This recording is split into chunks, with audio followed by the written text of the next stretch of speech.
Elle est la première traction à être passée sous la barre des 8 minutes sur le célèbre Nürburgring. Elle est la voiture de série la plus rapide de l'histoire de Seat, 280 chevaux, 250 km/h en vitesse de pointe et un châssis réglé aux petits oignons. À l'essai sur ETV, la Seat Leon Cupra.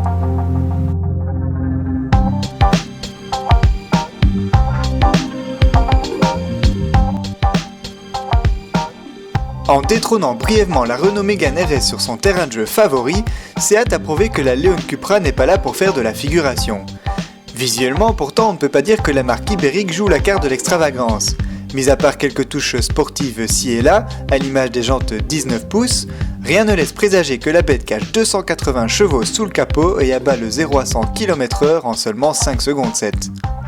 À l'intérieur, on apprécie une qualité de fabrication en hausse et un équipement de série généreux. En revanche, la sobriété de la planche de bord et le manque d'exclusivité déçoivent quelque peu. On aurait aimé un brin plus de fantaisie, mais l'essentiel est assuré. Sachez par ailleurs que la Cupra existe en 3 et en 5 portes et qu'une version de 265 chevaux fait office d'entrée de gamme avec un prix d'attaque de 31 550 € en boîte manuelle. Reste à savoir si elle tient ses promesses sur la route.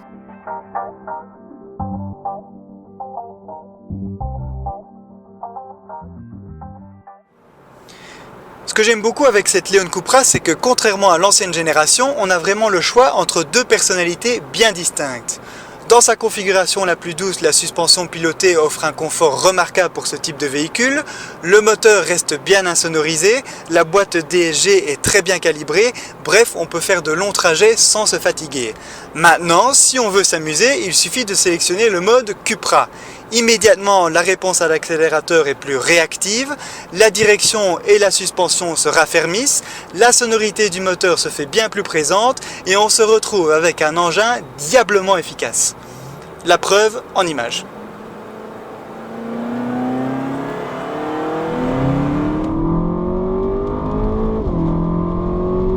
En matière d'efficacité, d'entrée de jeu, la Leon Cupra annonce la couleur. Même dans des conditions piégeuses, elle fait étalage de ses qualités dynamiques, avec un train avant cramponné au bitume et une motricité bluffante en sortie de virage, grâce à l'autobloquant mécanique. En toutes circonstances, l'ensemble répond au doigt et à l'œil, grâce à une direction progressive particulièrement incisive et informative, ne souffrant d'aucune remontée de couple. Quant à la suspension pilotée, elle reste imperturbable, quel que soit l'état de la chaussée, avec un roulis quasi inexistant. Le 2 litres TSI n'est pas en reste, avec du répondant à tous les régimes et une poussée qui s'intensifie passé les 5000 tours minute pour ne plus rien lâcher jusqu'à la zone rouge. Derrière le volant, on se surprend à attaquer sans arrière-pensée, d'autant plus que les freins se montrent endurants, l'idéal pour aligner les chronos. Une fois les aides à la conduite désactivées, le train arrière accepte même quelques dérives progressives, sans pour autant atteindre l'extravagance d'une Ford Focus ST, ni le tranchant d'une Mégane RS. La Leon Cupra est redoutable d'efficacité, mais pas radicale. Dans l'ensemble, on n'a pas grand chose à lui reprocher, si ce n'est que la sonorité du 4 cylindres est correcte, mais sans plus, que les sièges sport manquent de maintien et que la consommation a tendance à s'envoler en conduite sportive, puisqu'on a vite fait de se retrouver à 15 litres au 100.